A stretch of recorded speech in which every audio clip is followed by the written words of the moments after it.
Hi, everybody. I'm just going to let people come in.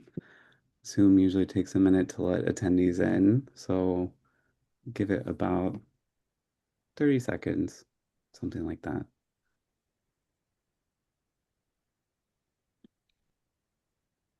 Okay. And actually, in the meantime, I'm going to go ahead and share my screen.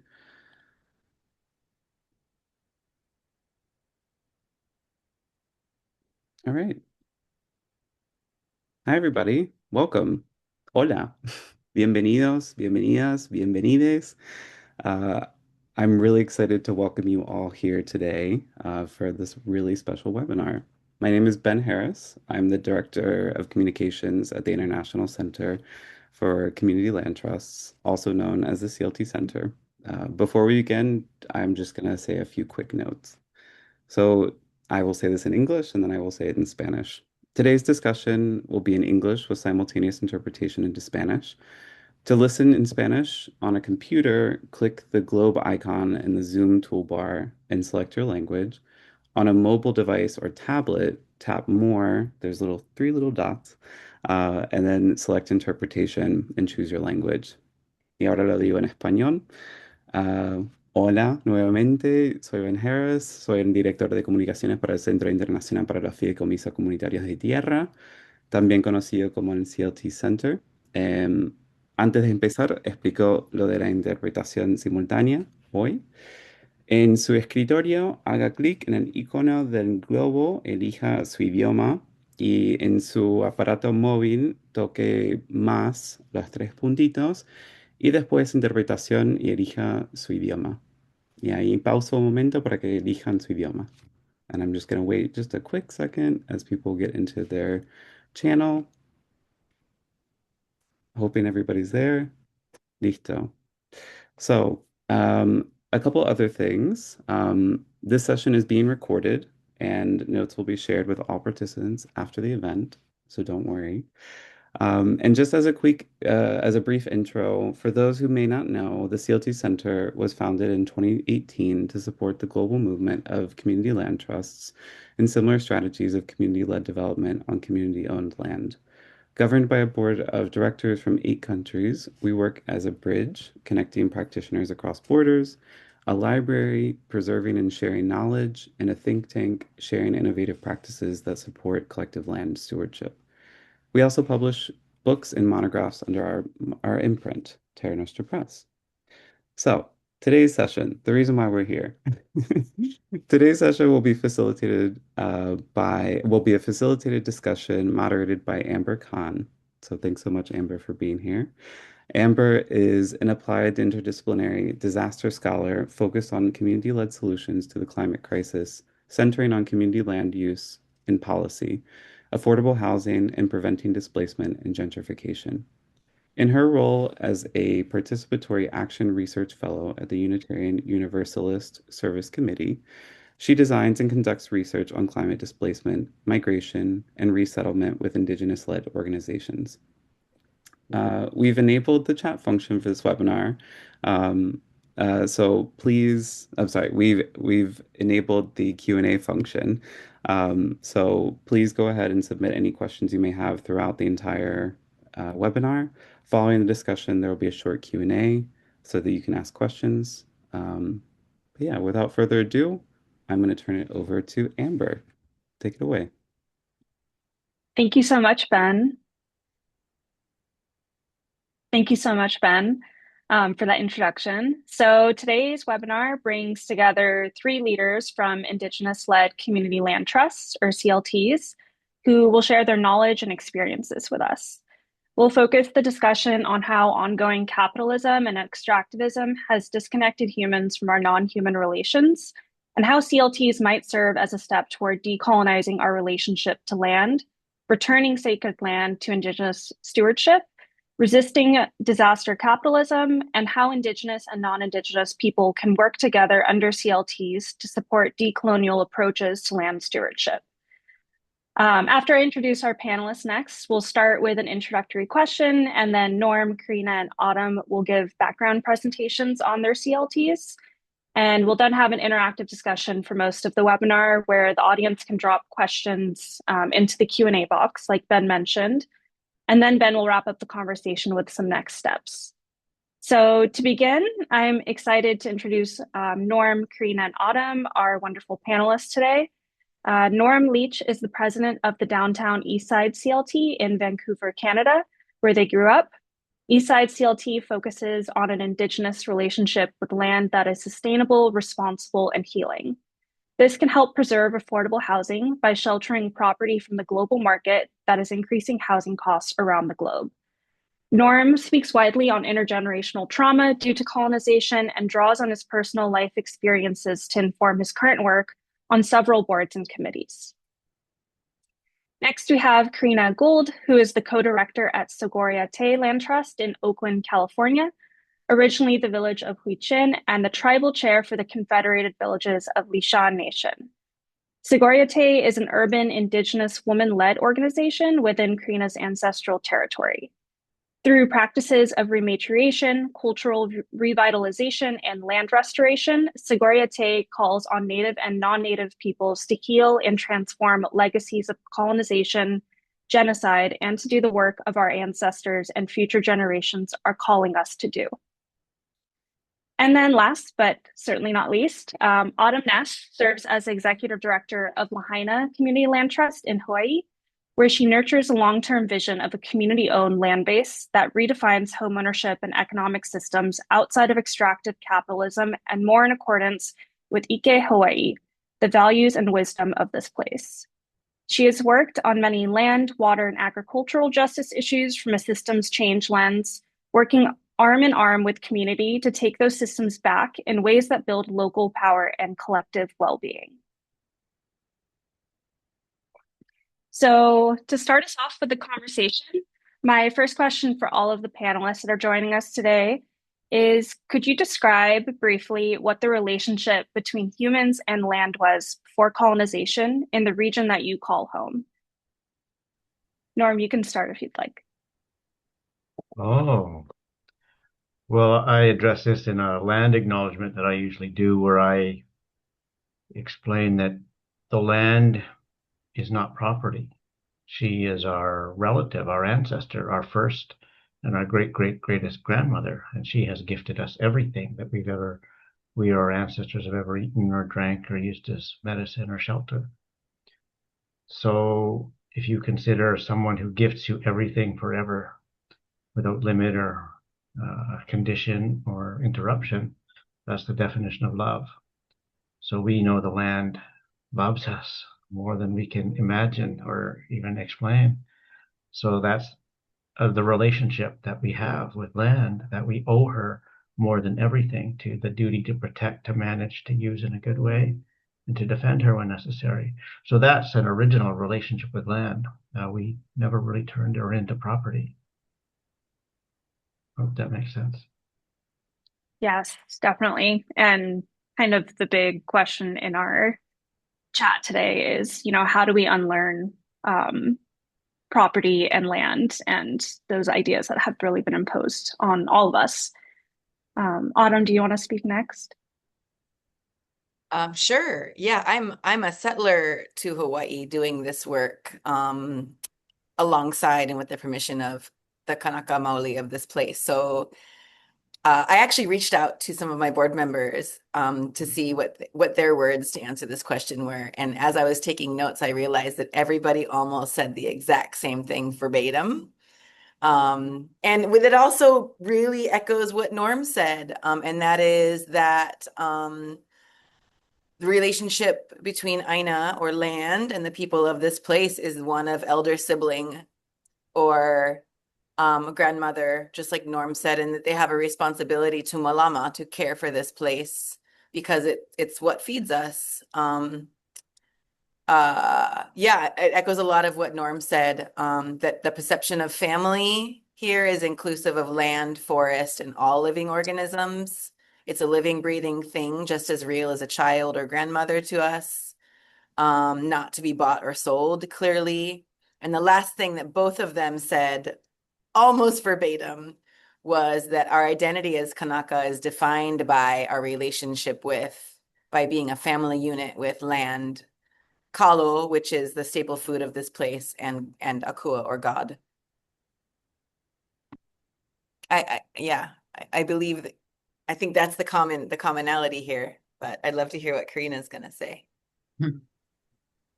Yeah. Good morning, relatives. Um, I think that one of the beautiful things is that Indigenous people throughout the world have similar belief systems, that we come from the land, that we're not apart from her, and that we were given special relationship duties as we were created, and that we are the youngest of all of creation. And it's our responsibility then to live in reciprocity with the lands, the waters, are four-legged, those that fly in the sky, those that swim in the waters, and that we are a part of creation that creation doesn't need, that it could actually live without us as human beings. Nothing in this world needs us in order to survive, but we need everything else that is here, that was born here before us, in order for us to be here. And so I think that when we put that into perspective, it gives us something big to think about in what our responsibilities are, to ensure that we step on our Mother Earth in a way that does not take advantage, and that before colonization, there was no such thing as private land ownership that came with colonization. And that when we begin to think about what has happened to our Mother Earth since that time, we can see the devastation all around us. And so our time right now, because I really believe in our belief systems, is that we are the bridge between those that have passed on and those that are yet to be born. And our responsibility now is to try to bring that into alignment again, that we have moved far away from our original teachings. Whereas our relatives that are more than human have always lived within their Wakamimu, their ancestral callings, and we have gotten away from that. Thank you. Yeah, and I think this also conversation of, I know Autumn and I have talked about this a lot, but climate justice and framing all of this as climate change. Climate change is just one of the many impacts of us losing this responsibility to take care of the land. And I think that's something that a lot of people, not just Indigenous people, non-Indigenous people too, are looking for right now, is how do I be in right relations with land and do this correctly and not co-opt, Indigenous practices, but how do I learn? And I see CLTs as kind of one avenue for this, of helping people maybe think differently about land and property and ownership and changing that relationship, even though it might not solve every problem. So I guess next we can go into short presentations from everyone. And I think Norm, you were going to start. Sure. Yeah. So our land trust operates in the downtown east side of Vancouver. I don't know if you've seen videos or the news about the downtown east side of Vancouver, ground zero for the fentanyl crisis, homelessness, addiction, substance use, violence, mental health challenges, and probably in Canada. And housing there is, well, there's already probably they count 2,000 homeless people in Vancouver already. And we're trying to prevent more by preserving some properties, by buying them and holding them in land trusts so that they can be protected from the market. Now, when COVID hit, it was panic because we thought people were going to be dying so often, but the people mobilized and organized and made it possible for people to survive. And one of the things that came out was the land trust movement, in order to gather enough funding and resources to actually buy some properties. And so we're not focused on natural land, but SROs, which are rooming houses, which is the last step before homelessness in Vancouver. So, but if we were going to do that, we needed to heal people because they need healing. And so we had already been working with the urban Indigenous population of Vancouver on how to understand the traumas that they were trying to process from colonization. And of course, the roots of trauma are disconnection. So when people become disconnected from land, from community, from culture, from family, from everything, they fall into these self-medicating modes of addiction and self-sabotage behavior. So we set about connecting people and helping them understand through a specific trauma approach of land-based and body-centered to reconnect people to land and understand it. So this represents probably a graphic of some of our early meetings. So in there you can see some buildings, our vision, land-based healing, you can see on the right there, community ownership, that we have a solution. And we also have a TAC, which is the Tenants Advisory Committee, plus and elders. So we've incorporated elders, and we understand that everything's about relationships. So we're not specifically an Indigenous-only land trust, but we are a decolonized land trust because we have a lot of people who are not Indigenous, but probably 40 or 50% of the people that we're working with are Indigenous. Maybe next slide. And then so here's a grouping of one of the people that we're working with. Most of these people are tenants. They're living in rooming houses, which are buildings that have rooms, but each room does not have a bathroom. So they have to share bathrooms and so toilets and tubs and showers. And they might have a sink or they might not. And these are terrible conditions for the most part, but some buildings have been able to build community. And so we've had tenant organizing agencies who help organize the tenants. And so those ones we can work with almost right away. But what we end up doing is helping people understand that the standard colonized model of housing is everybody gets a box. And then you're supposed to go in your box and lock your door. And everybody stays in their box. Now, rich people get larger boxes, but poor people get smaller boxes. And really, it's a metaphor for a wooden box that you get buried in. And that's not our natural way of being. And that's not our natural way of living on land. We're supposed to have a relationship. As Corina said, we are not separate. Colonized systems are brilliant at convincing everybody that everyone is an individual and everyone is alone. But we know that we are all our relations and we are connected to everything, everywhere, all the time.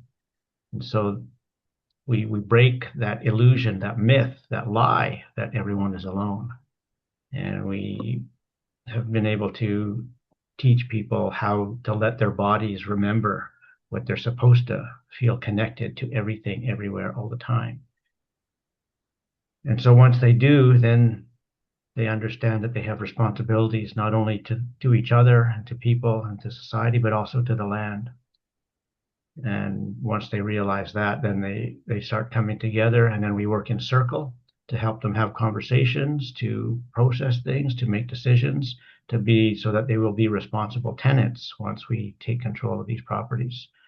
And so here's a large group. And so one of the governance models that we're looking at is we have to solve is the standard colonized model of governance, of decision-making, of making the rules. Every single model ever invented has always fallen under the control. And it's been hijacked and corrupted by the same small interest group around the world, the old, the wealthy, the educated, the colonized men. And so if you look at the rules and the laws that were created by that small interest group, and you see who gets the most benefits and protections from those laws, well, what a coincidence. It's the old, wealthy, educated, colonized men who get the most benefits and protections. So who gets the least? Well, the young, the Indigenous, the poor, the uneducated, the women. And that basically describes every colonized society around the world now on who's benefiting and who's not. And so we need a model that can resist and, the influence of old men like me, because we're crafty and we find a way of manipulating the system in order to gain control. So we're talking about voting pairs, so that each pair can only have one old man or man in it, and it has to be balanced by someone who's not. And that vote only counts as if they agree. So we hope that that might balance the system, but we're pretty crafty. We might find a way to do this. And this is a variation of sociocracy, which is based on circles. So we're going to try it, and if it doesn't work, we'll adjust it. So that's our proposed governance model, because that's a balance that colonization, or an imbalance that colonization has created around the world, and the one that needs to be addressed. So in our communities, women were safe because women had respect and authority and power. But colonized systems have specifically and deliberately excluded women from rooms and decision-making tables since the beginning. So we need to address that in order to restore the balance of all things. And women, I believe, feel a deeper connection to everything. They are more naturally connected. Men we're susceptible to the idea that we are not connected, and we can feel alone and isolated.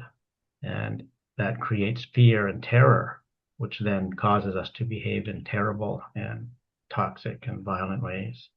So those are some of the approaches that we're taking, and happy to hear the others.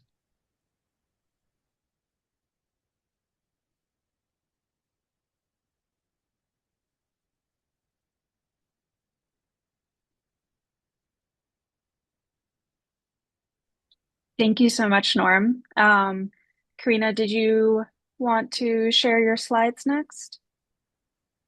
Yep. I think someone's going to share it. There we go. Segurite Land Trust is a dream that was created through a lot of work on sacred site protection. And so Janella LaRose, she's Shoshone, Bannock, and Ute, her and I started an organization called Indian People Organizing for Change back in the late 1990s. And there was a bunch of development that was happening in the Bay Area and in our lands. When that development was happening, they were unearthing my ancestors from ancient burial grounds that were along the bay. And no one in the Bay Area knew about that. No one in our homelands that had migrated here, had colonized this land, knew about that because it wasn't taught about in school. And so the land trust really started out of that sacred work of educating people and walking to these sacred places. And over between 1999 and 2005, we did walks around the Bay Area, 300-mile walks, starting at the tip of our land, our villages at Segurite, which is in Vallejo, California. And we walked down to San Jose and up to San Francisco. And 21 days of walking with people from all walks of life, from all over the world came, and we stopped at these places that were under railroad tracks and parking lots and bars and schools and apartment buildings. And we laid down prayers at these burial sites and village sites of our ancestors. And we asked them to remember us as we were remembering them. And in 2011, we took over a sacred site, our sacred site called Segurite. And we held a prayer vigil there for 109 days while we were surrounded by Coast Guard and Homeland Security and the police trying to figure out what these Indigenous people were going to do. And we lit a sacred fire that lasted for 109 days. And 4 other fires around the world were lit and lasted the same amount of time. And as the city of Vallejo and the Vallejo Recreation District came into relationship with two federally recognized tribes, they created the first cultural easement between those three entities that saved the land in perpetuity. And it was this idea that Janelle and I came up with. So we still never thought of an idea of creating a land trust. But I was invited about 6 months later to an Indigenous land trust meeting in Southern California. And so when I was sitting in that meeting, I realized that there were Indigenous people that were buying back or leasing portions of their sacred sites or their homelands, and that this was a tool that we had not thought of before, as we had been fighting these developments that were destroying our ancestral burial sites. I came back with that idea to Janelle. I was like, what if we use this tool of a land trust to create it? And her and I started having conversations about what does it mean to have to hold land, and how does and looking around the world and what has happened to land, and who has been in charge of land. And we came to this conclusion that men all over the world have been holding land, and that our Mother Earth has suffered um, many different problems because of that, lots of violences, and that women were still um, holding those violences as well, the rape and the destruction of our women, the rape and destruction of our Mother Earth. But that this Indigenous women-led land trust would actually try to bring balance, to remind our brothers and our uncles and our sons what their sacred responsibilities had always been prior to colonization as well, and to bring us back into full circle for the next 7 generations. And that's what the land trust was really started for. We could change next page. So rematriation has been the cornerstone of the work that we've done. It's really about Indigenous women-led work. It's Indigenous that to restore a sacred relationship between Indigenous people and their ancestral lands and lifeways without outside interference. For us as a tribe, the Lashawn people were homeless in our own homeland. We had no land. We had no cultural center. There was nothing in our territories that even said that we still existed. And so it was important for us to figure out what were we going to do when land was returned. You can change the page. So we got our first piece of land returned to us, and we decided to create an arbor, and that's the first picture you see there. An arbor is a place of ceremony. Before we got this 1/4 acre of land returned to us by a nonprofit, we had no place that we could pray without outside interference. And that's what was important, is that we had to ask permission from parks and from private landowners in order to even have ceremony. And this gave us this place, a hearth, to build our land trust from, a place for us to pray and have ceremony, to welcome people onto our territories again, to remind us of who we were even in this urban area, to create these places called Hamekas where we all stand strong together. These cornerstones and touchstones in our communities in case of man-made and natural-made disasters, where there's food and fresh water and rainwater catchment systems and first aid for all people that live in our territories that are being affected. And so our responsibility as Indigenous people, as caretakers, is also to remember our responsibilities that we were taught a long time ago, is how to be good hosts in our lands. And so to remind people also how to be good guests. And so a part of the work that we've been doing is trying to work on how do we work with folks that have now come to our homelands and remind them what it is to be a good guest here. I could change the photo, please. Well, one of the most recent, and although the Seguridad Land Trust now is taking care of 10 different kinds of lands, we are bringing back our foods and medicines. We have places to gather. We have access to our traditional medicines again, and we're growing those, and we're engaging people from all walks of life in order to do this. But the most recent land was actually water that returned. And this is important. This is the LaShawn Creek that we were named for. And our waterways have been decimated because of colonization and because of the culverting of our waterways, that our salmon and steelhead trout can't come up.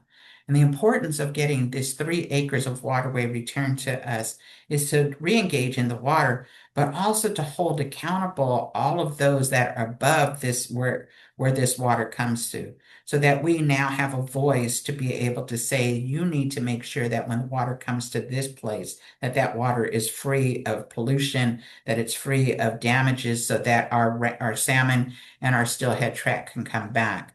And it's important for us not to just think of these lands as places for humans, but how do we grow medicines and foods that nourish all of our birds and all of our butterflies and the bees that need to be here, the California bees that don't really make honey.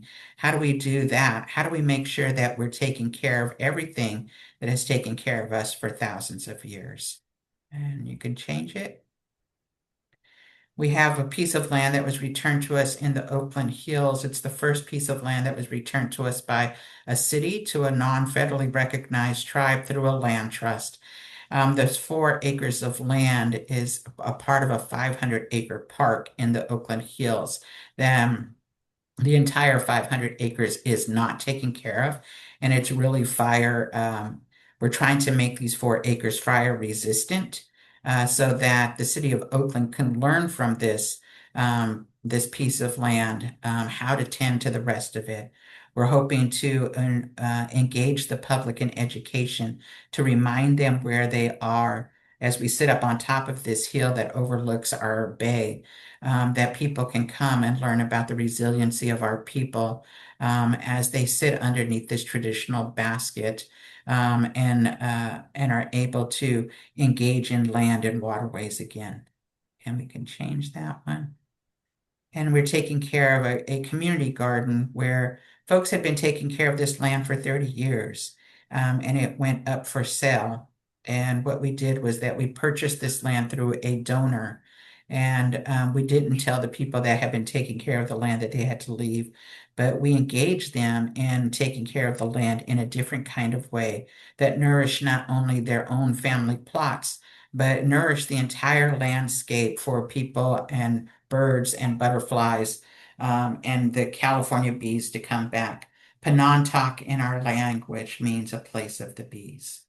And I think we could change it. And we just received back the West Berkeley Shell Mound, and shell mounds are the places of our burial sites. And after an 8-year fight in both public and in the courts, we won the battle by purchasing this land back. 2.2 acres of land that looks like a parking lot, the first village site along our bay, along the Strawberry Creek. Through donations and fighting a legal battle, we were able to save this land forever. We hope to open up our Strawberry Creek again, create a cultural center there, a place where we can pray and do the things that we are supposed to do, aligning our sacred site with sacred sites all over the world. Hmm.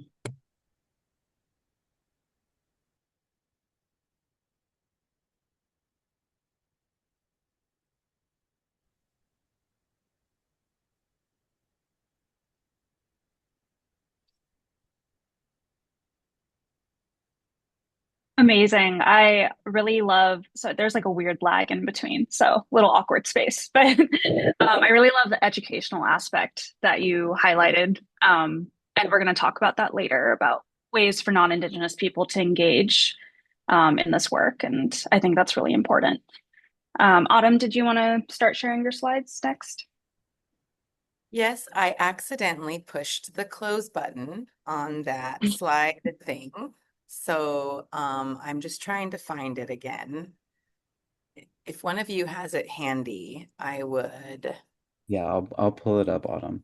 Sorry, I pushed the wrong button. No worries. Okay. Let me know when you're ready, and I'll just let you know when the slide can change. Kalamai, everybody. Oops. Wait, let me, The let slide me, right before that. okay, 1 second.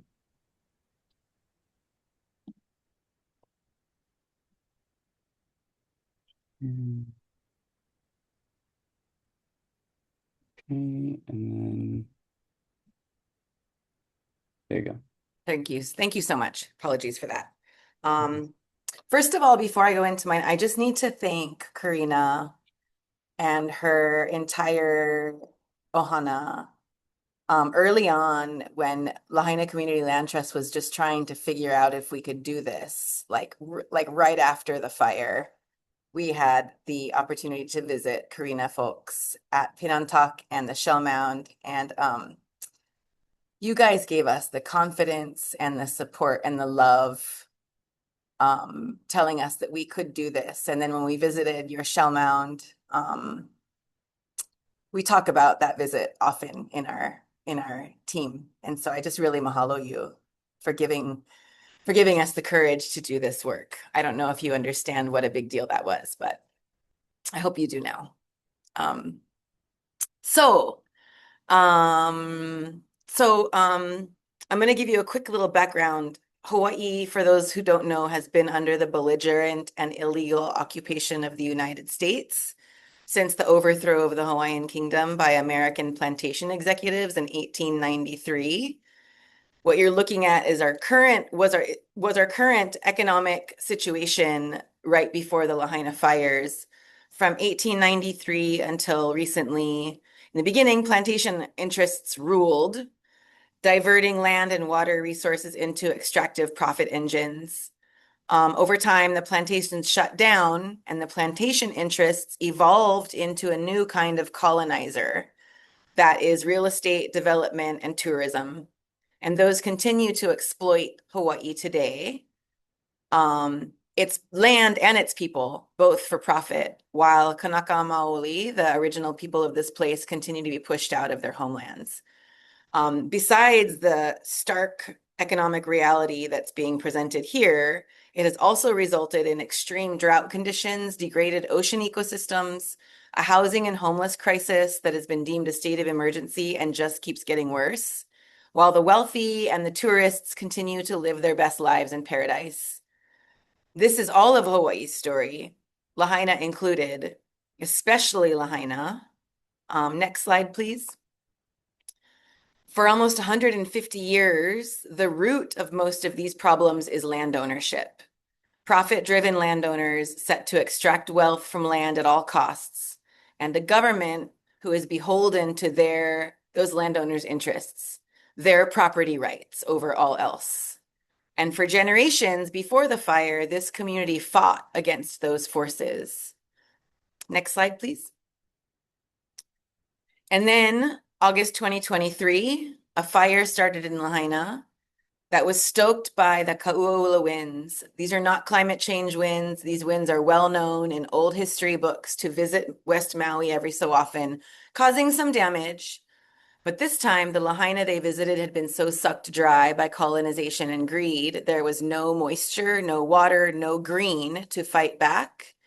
And the fire and the winds ended up taking 100 lives, 2,000 homes, and all of Lahaina's economic center. Right away, we all knew that land, the only physical thing left in Lahaina, was at risk. We know what happens after disaster, that real estate investors, the modern colonizers, already had plans for this place and ideas about what this land is worth. I've personally heard and lived that post-disaster, distress-driven sale of land to investor pipeline too many times. And we decided, not here, not Lahaina. We're writing another story. We thought, what if, as land goes up for sale, as it often does after disaster, what if we bought it back? What if an organization led by Kanaka Maoli, the people of this place, stewarded according to the original values of this place? What if we reclaimed it? And not just for housing, but for something bigger, for something like sovereignty. Next slide, please. When we remember that the root of all of our problems really is colonization and capitalism, profit-driven landowners set to extract wealth from land, and a local and US government beholden to those people's interests, a bunch of us realized kind of at the same time, the only way we can really have a community that is truly led by and builds wealth according to a value set that is rooted in this place and its culture, that is governed collectively and accountable to future generations, as if we buy the land back, as if the community itself owns the land. Next slide, please. And when you think about it, building a land base, collective governance, redefining wealth, that's decolonization. That's exercising sovereignty. That's building systems outside of extractive capitalism and a colonized Hawaii. This is where it gets a little, I just got to call this out. I'm a settler to this place, talking about decolonizing our relationship to land. So I just want to call that out here. I used to work in housing policy and in land justice policy, in water use policy. And I thought that as a settler to Hawaii, decolonization work is not my place. I'll stick to policy. I'll work in the current system for now and let decolonization work, let them handle it. But as I grew and worked more in collaboration with the original people of this place, I started to understand that decolonization is really heavy work. It's heavy in the body, it's heavy in the soul. And if it's heavy, then I also have a kuleana to help carry that, not to lead it, not to control it, but to show up and do the labor that needs to be done. And I and my team believe wholeheartedly that decolonization and land back work is one of the most direct ways to pull land and housing out of the systems that are actively harming all of us. It's the most direct way to take our most precious life-giving resources and move them from capitalism and colonized systems entirely. Because we've all been taught that land belongs to capitalism. Land does not belong to capitalism. Housing does not belong to capitalism or colonization. Homes and land belong to us.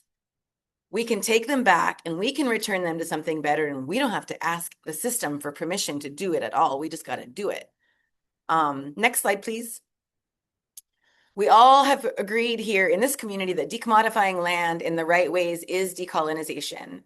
And early on, people asked us, sometimes skeptically, what are you guys going to buy back Lahaina? And it turns out the answer is yes, we are going to buy it back. We are going to buy our lands out of that extractive, broken, unjust system, and we're going to put it in something else.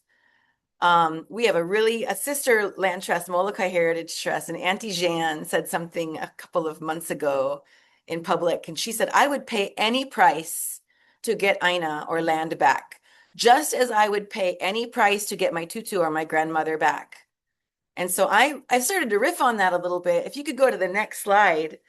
And I'm going to say, if money is the only thing standing between our current reality, which is a community beholden to the whims of this market, forced to live under these extractive capitalistic values that none of us subscribe to anyway, and are actively causing harm, or liberation, collective wealth and well-being, generational stability, sovereignty, if money is the only thing standing between us, these two things, then we're going to get the money and we're going to get there. Money is a minor thing. We decided we're going to get there. We're going to build a land base. We're going to build collective governance structures, redefine wealth and economic activity on lands that we steward at scale. We're just going to be sovereign. And the CLT is the toolbox we've developed to reclaim that land out of colonization. So the last thing I'll say is, to date, we've reclaimed 14 residential parcels. 3 more are currently in escrow. We've protected an additional 8 residential parcels by preventing their sale in the first place and investing in the family's ability to rebuild after the fire. And we're actively seeking out our first commercial purchase. Yeah, and so thanks, Karina, for being a really big part of our beginning. Mahalo.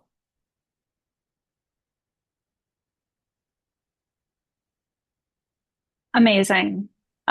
There's so much overlap between all three of your CLTs and the history of the place and what's happening right now in each place. So really powerful to be, I've heard them all separately, but all together, it just really makes it clear the power of the CLTs that you guys are leading.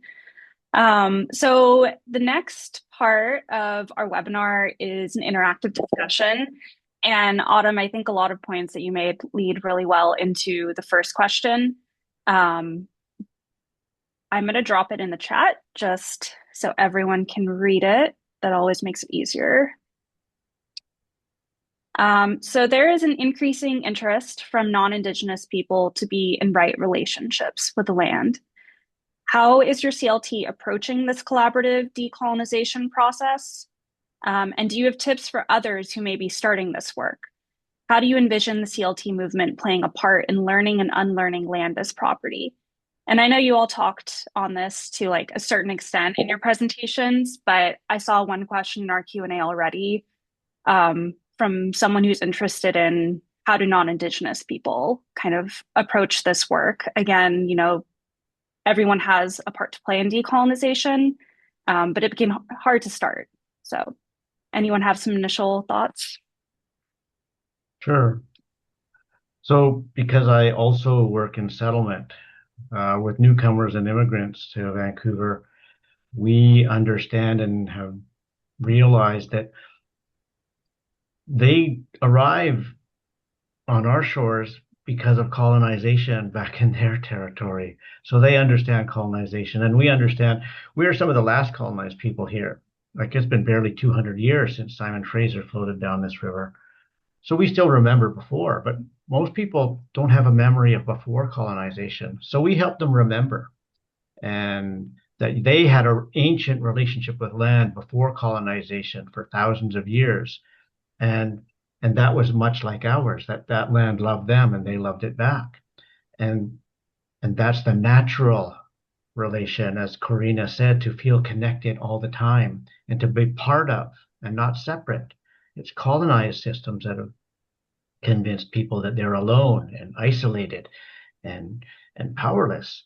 And we know different, we know better. And everybody's natural state is actually to be connected to everything, everywhere, all the time. And we can help them remember that. So there's guided meditations, there's therapeutic approaches. And once they get it, and as a recovering alcoholic addict, that feeling of having every cell of your body knowing that it is loved by land and water and air all the time, that's a better feeling than any drug I ever paid for. So, and really that's the feeling that people are paying thousands of dollars and traveling thousands of miles to do ayahuasca. If you ask them, it's because they feel such a powerful connection to Mother Nature. And I said, you don't feel that all the time? And then I realized that's what happened to you people. You've got disconnected from the land. And if you get it back, man, it's so much, it's healing and you're healthier and you're happier. So that's the bonus. I love that. Again, I love that you brought up the ayahuasca trend because that is everywhere. And I'm like, we're also lost in each other, right? Like being in community. And that is something I'm seeing in each of your descriptions and your pictures of actually bringing people together to do things together. We've really lost that component, not just in housing, but in how we relate to each other. Karina or Autumn, did you want to add on anything? I mean, the question is really interesting because each community comes from and some existing land trusts come from such different perspectives. In this case, in Lahaina, when we started this community land trust, we collectively understood that this is a way for us to build a land base where there isn't a land base that is governed by Hawaiian people or Hawaiian values. So when I think about the potential for this across the continent there are different people with different tribal designations and membership, whatever, but this is actually a really incredible way for different tribes and peoples to build a land base outside of even like their reservation lands. And I'm learning so much about the problems that come with reservation lands across the continent. I'm really hoping that this tool empowers folks to build land bases where they want to build land bases, right? But if you're coming from an existing community land trust that wasn't started for that role, you know, and I'm learning a lot every time I go visit places across the continent.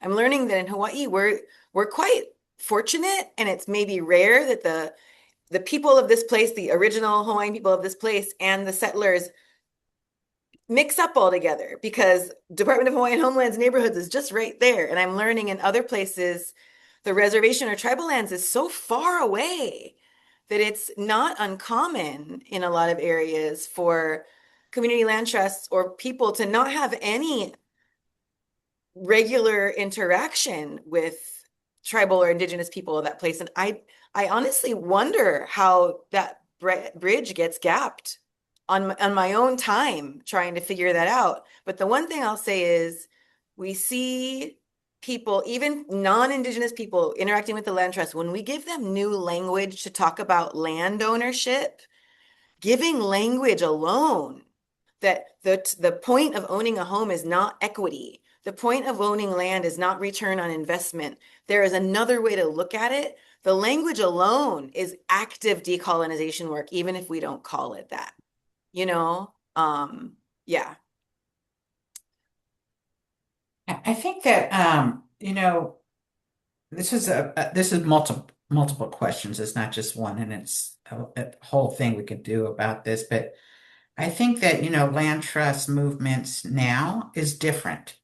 And we can look at land trust, like even when we started Segurite Land Trust, when we looked at land trust in general, land trusts were run by men and for the most part. And land trust had this way of putting up fences and keeping people out.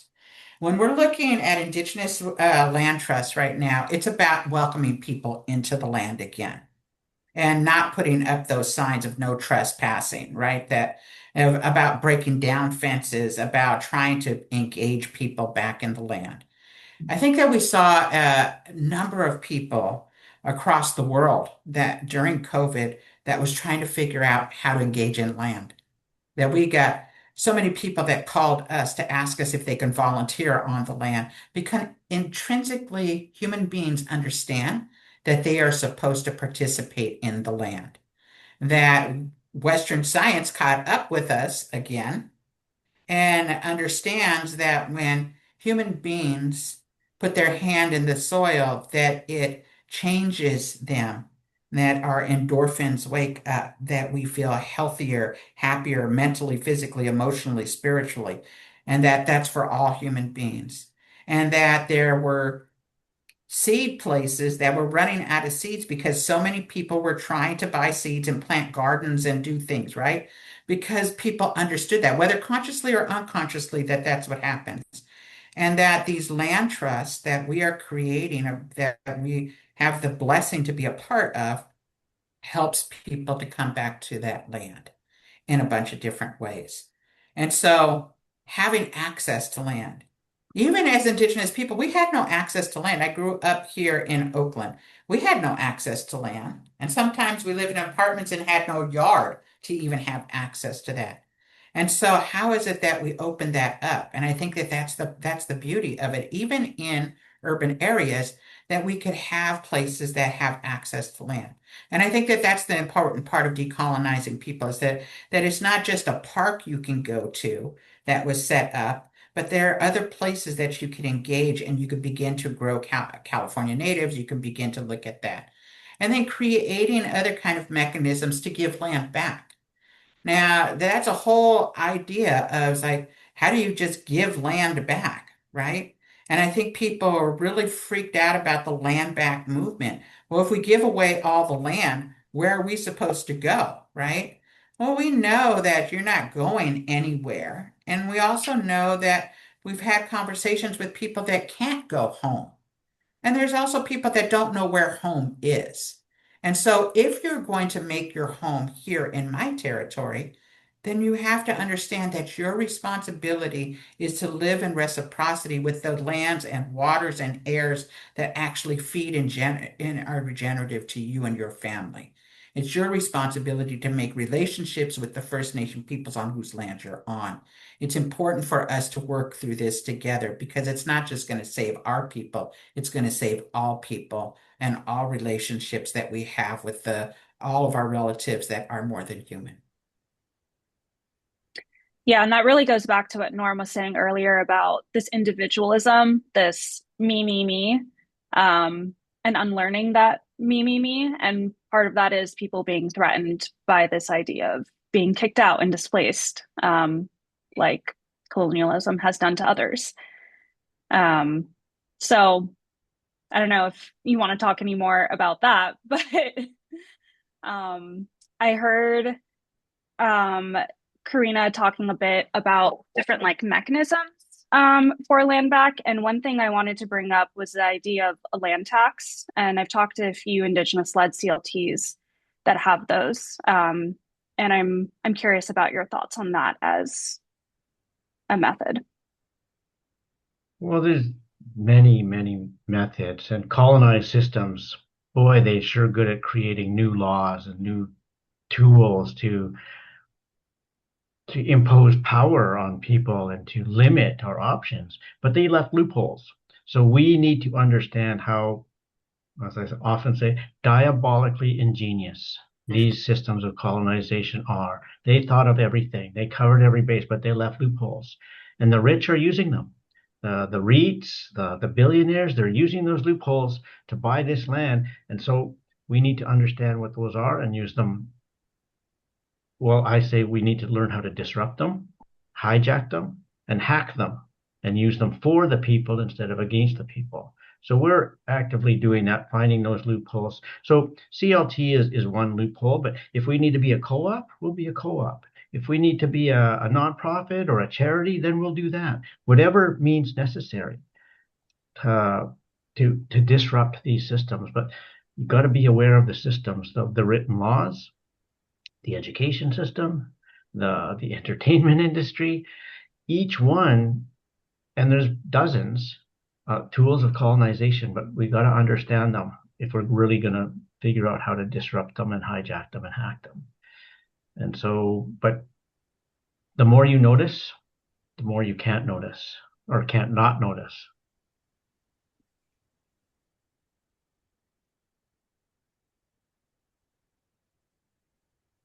There was another question in the Q&A back to bringing together Indigenous and non-Indigenous people from Tom, specifically for Autumn. Autumn talked about her approach and responsibility as a settler.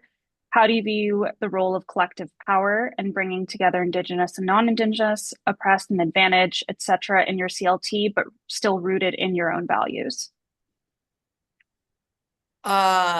Big question. I'm gonna try to keep this short. Huge. I think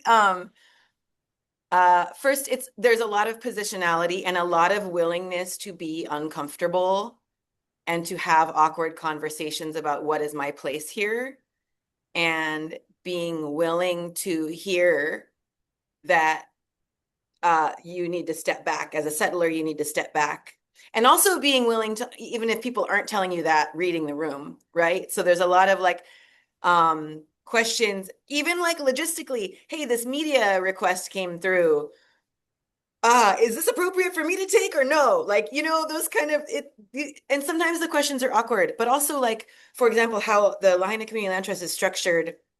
I am the director, but I very much answer to and do this work with the permission of a board of directors that is of Lahaina, that is Kanaka. And then we have an advisory board that sits kind of parallel to them, that is made up of a lot of the multi-different multicultural parts of the community that are kind of a result of the plantation era, right? So we're kind of deliberately structuring this to answer the question. We are doing very tangible work. We have actual leadership that is rooted in culture, but we also respect the post-plantation multicultural nature of this community. And we have, the last thing I'll add is when we select who starts to get into the housing that we develop, it's not just a straight lottery. The lottery gives weight to longer term residents, people that were here since before kind of the major influx of the internet real estate investment folks. We found legal ways to do that. So yeah. Yeah. And it's so place specific too. Yeah. There is like a follow-up question that I think is really interesting in the Q&A, specifically in Europe. Can we rebuild our healthy relationship with the land in places that are long disconnected, like in Europe, by actively supporting the feeling of belonging to the place? And I think that's like the big question of not just this webinar, but our time, right? Is how do we rebuild that? And not also just relying on Indigenous people to lead that movement. I think going back to what the question before was, even putting new language and new tools to land ownership and land stewardship and taking right now in any market or in any property rights law class, the nature of land to breed wealth is the thing that we all protect. That's the entire system is built on that. So even if it's not an Indigenous-led land trust, removing that from the equation, I think is a giant step forward. I don't know, Karina, Norm, how do you feel about that? Well, research supports what we're saying. So research says 20 minutes a day in nature has positive measurable health benefits. Well, duh, we knew that.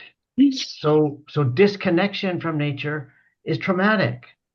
Gabor Mate says, trauma is disconnection. Healing is connection. Well, he learned that from us, from working with us in the downtown east side with Indigenous people. We understand that. And the fastest growing mental health challenge in cities around the world is loneliness and isolation. And that's a result of this individualism and separating people from not only each other, but from different parts of us ourselves. So convincing humans that they don't have a sense of connection. Well, how can you feel disconnected unless you have a sense of connection? So, but most people think they only have 5 senses, and that's not true. You gotta exercise those senses if you want to keep them. If you don't, you're gonna lose them. But it's the natural state of being for humans to be part of. That's what all my relations means. I am part of everything. I have access to all of it. And it is my source of healing and medicine and power and happiness. And to be disconnected from my first grandmother is trauma. And almost everyone has been disconnected from their first grandmother. And they've all got intergenerational trauma from it. So we've got to understand trauma, and we've got to change our relationship with trauma. And the best way to do that is through connecting to land and ancestors. And our ancestors knew that. I just Thank you, Norm. piggyback to say that Norm, I mean, everybody's ancestors, right? And so we're talking about folks that wanted to get, how do you do that in Europe? Well, I mean, there's a lot of, and I think Norm said that too, is like there was y'all were the first people to get colonized by different people. It happened over and over again. But I think that, when I've been thinking about this, it's like there is two different worlds. There's the real world, and then there's this made-up world that we live in right now, right? This real world that all of our Indigenous people were born to and had an understanding of what our relationality was with the lands and waters that we were born to. And then this individualism, or the putting us in boxes, or whatever it is that we all decided was the real world now. It's not real. So there's a real world and there's the made-up world, right? We need to get back to the real world, right? When we are fighting for water in our lands, we're not just fighting for water for just us as Indigenous people. We're fighting for everybody that lives there to have fresh water, right? When we are ensuring that the land is taken care of, we're not fighting for it just for our relations, but for everybody that participates in it. And so we need allies and accomplices that's going to do that work side by side with us because we can't do it by ourselves, right? When you're talking about going back to if or in Europe and you're doing that, I think that it starts with conversations. It starts with finding people that are of like mind with you and finding out and following what was that path of colonization prior to what is now the real world there. And how do we begin to move backwards in order to go forwards? And so if we are able to do that, if we're able to figure out who are our relations, what is our responsibility? How do we ensure that there are laws that are changed that give access to us to re-engage in a different kind of a way, right? Not in this way that these laws were created, the private land ownership, but how do we disrupt that in order for us to understand that the land owns us, we don't own the land, that we have a responsibility. It's the other way around. And we've twisted our minds in a way that makes us believe that we can have land ownership. But nobody owns our mother. Nobody owns that air. Nobody should own water. That it should be there for all of us to take care of ourselves. And so wherever you are in the world, whether it's Europe or in the Americas or in Africa or anywhere else, that it's our responsibility now in this time of climate disaster to figure that out soon, like really fast. And how do we change it around? Hmm. Yeah. I feel like a lot of what I hear these days is that we're living in a simulation. That's kind of, I think COVID woke up a lot of people, and people wanted to reconnect with land, and the real world versus not real world is, yeah, definitely a thing I think of on the daily. But our next question, Isabel touched on this in the Q&A, and I'm dropping it into the chat. But all your CLTs are engaged in land return and revitalization or rematriation. What lessons have you learned and what challenges have you encountered from those experiences? And I would love to hear more like specific examples of urban versus like rural perspectives too.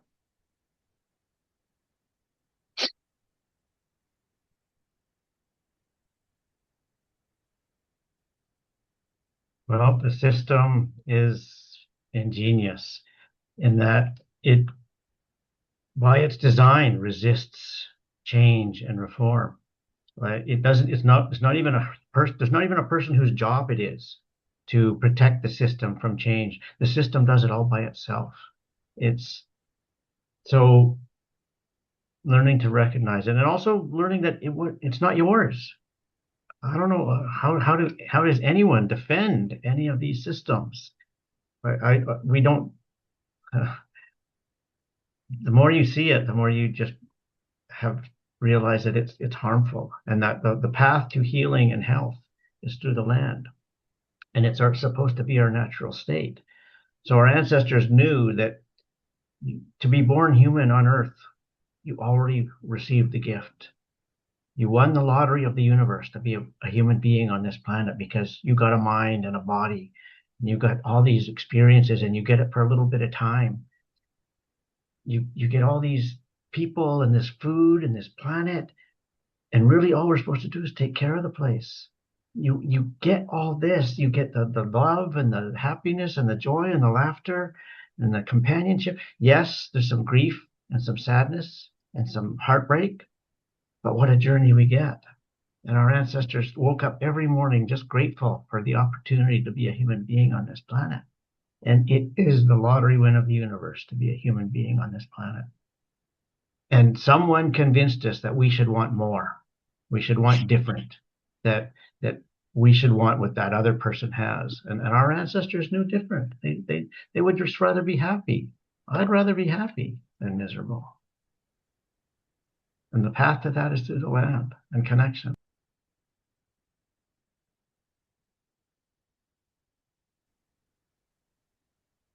I'm going to jump into some stuff that's been difficult as a land trust, right? Because I think that the way that we're creating land trusts, it doesn't have a blueprint, so we're creating it as we go. And I love it because it gives us an expansive way of dreaming. And when we are able to dream about it, none of that outside interference, because you can dream and nobody can tell you what to dream. Right? But I think that one of the crazy things is that we get land returned in some kind of way, but it's still in this way that it's privately owned, right? And so there's no other mechanism right now for us to get land returned and to create this way of keeping it off of the market. So this is the tool we're using. It's flawed because we still have taxes that we have to deal with. We still have to prove that we are using it for a charitable reason every single year. We have to deal with zoning when it comes to if we want to build. There are still laws that make us have to fit within these boxes that we're trying not to fit into. So those are the challenges of trying to create land trusts that I think that, I want to just be very honest about it. There are folks that lose land because they didn't know that they had to pay taxes on it until they go through this process with the county to prove that it is doing the charitable causes. And you have to pay those taxes every year until you prove that. And then you might get your money back, right? But every year you have to prove it. And so it creates this burden of paperwork that you don't get to be on the land that you want to be on, maybe, right? So there are those kinds of things that happen. I think that for me, that's the biggest kind of thing is that learning how you use this tool, but then learning how to work within these systems that were never created for you, that were never created thinking about Indigenous people getting land returned to them, and that it's because we were not landowners to begin with, that it's a new world that we have to step into. I think that one of the great things is that we work with the Sustainable Economies Law Center, who have helped us to walk through a lot of these legal things that we weren't necessarily prepared for, but have that now have resources and things that we'd like to share with other community land trusts about how to take care of those things once it happens, and are able to walk through those things. And so those are some of the difficulties in that I see as a land trust that people don't think about.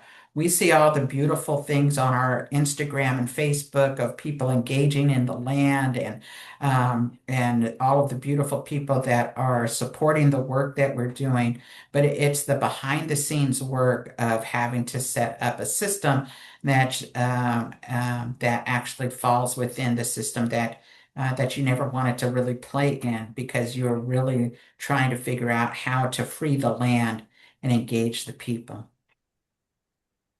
I will second all of that. Hawaii's overthrow was recent enough and happened while people back then saw what was coming. And so they tried to create systems of land ownership. And that was recent enough where there are situations where there are people with an American title to land and a Hawaiian title to the same piece of land. And so we have to ask ourselves, what does it mean when we are buying up tax map key defined pieces of land that I don't recognize as real? We are arm wrestling with mortgage companies who are about to foreclose on people after the fire, and I have to write them a check. Like, all of this feels so gross, and yet here we are. And if we don't step into the gross, then capitalism continues to win. So I've just like Karina, I find myself in rooms and with attorneys and in these conversations with these institutions that I don't recognize as real at all. And there's no easy way out. The only way out is through. People ask us all, like, we talk internally all the time, what are we going to do with these pieces of land who have a duality of titles now? Nobody knows the answer. And all we know is that our intention is so pure, and we have to just tell our community, please give us grace and help us to walk through this together, because none of us know the right answer. And the part of that is I find one of our challenges, I have to code switch a lot. In some rooms, I can talk about this as decolonization. In some rooms, I have to talk about affordable housing, you know?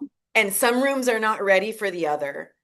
Um, and it just is what it is, you know? Oh, they're bleeding over a little bit right now.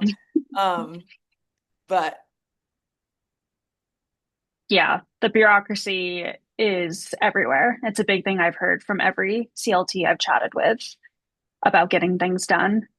But I think a solution to that I've also heard from so many CLTs is talking to each other. Autumn, just how you've worked with Karina to, like get started, and other people in the Pacific Northwest network.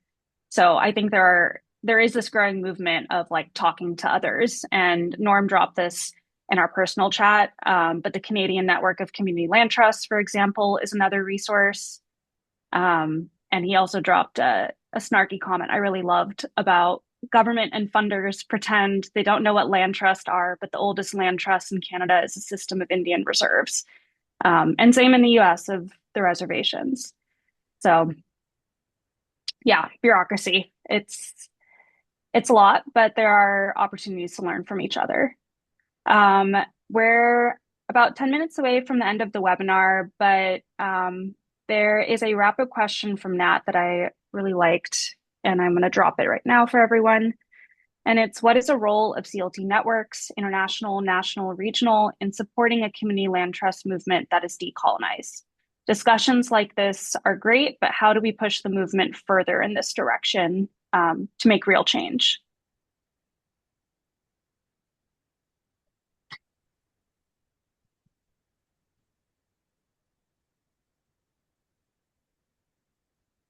I um I think hearing from Norm just today, for example, is one example of this. We struggle right now with collective governance structures because I think people alluded to it. A lot of the collective governance structures, democracy that we have been hijacked, right? They're so hijackable.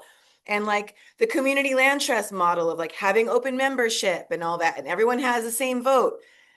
That's also not everyone has the same vote. People who have no relationship to a piece of land does not have the same vote as someone who is 10 generations deep, you know? And so I think we're all fumbling through what does an unhijackable, truly representative collective governance structure look like? And I find a lot of value in our partnerships with folks also fumbling through this, in trying to figure this out together, because I don't know that any of us know the answer. I know when I hear things like Norm, what do you call the two vote system? I took a picture. That's cool. I'm gonna look into that. That's cool.